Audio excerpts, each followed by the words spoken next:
প্রধানমন্ত্রীর কাছে বিনীত অনুরোধ করবো, আমাদের এই 4200 লোকের জীবনযাপনকে আপনি একটু মূল্যায়ন করুন।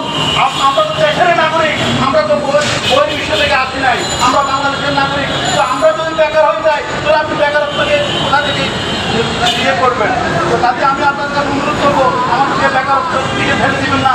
আমাদের এই কর্মদিন, আমরা একটা কর্মসংস্থান চাই, আমরা যে কর্ম করে খেতে চাই, আমরা বৃত্তি চাই না, আমরা দরিদ্র হতে চাই না, দরিদ্র সীমার নিচে আমরা বসবাস করবো না।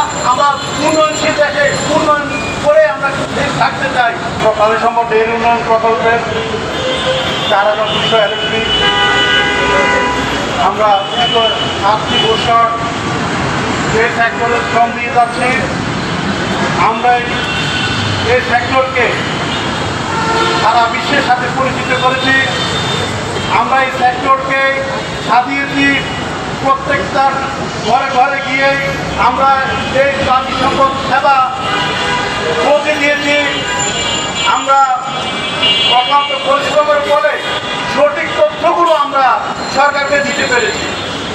অদ্যবধি আমার জানা মতে কেউ সঠিক তথ্য হালনাগাদ দিতে পেরেছে কিনা আমার জানা নাই।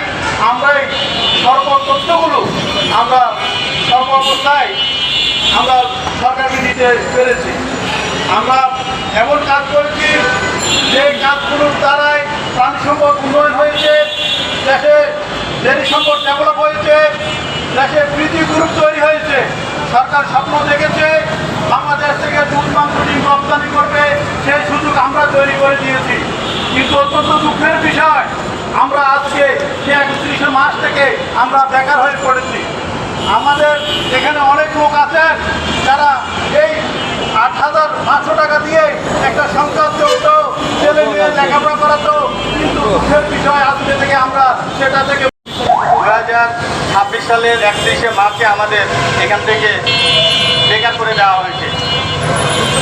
সেইখান থেকে আমরা মাননীয় প্রধানমন্ত্রী, ডিজি মহোদয়, সংশ্লিষ্ট ঊর্ধ্বতন কর্মকর্তা সহ সকলের কাছে বারবার আমরা আবেদন করছি, আমাদের দাবি দেওয়া পেশ করছি। কিন্তু আমাদের এই দাবি দেওয়া আজ পর্যন্ত আমরা কোনো আলোর মুখ দেখতে পাইনি। আজকে আমরা 4200 জন এলএসপি বেকার হয়ে গেছি।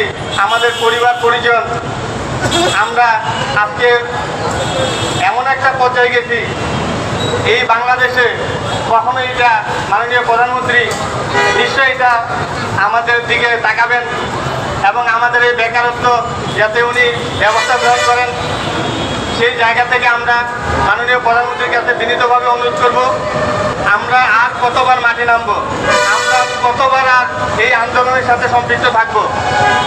আমরা বারবার আপনাদের কাছে আকুল আবেদন করছি, সর্বশেষ আপনাদের কাছে আমরা আকুল আবেদন করছি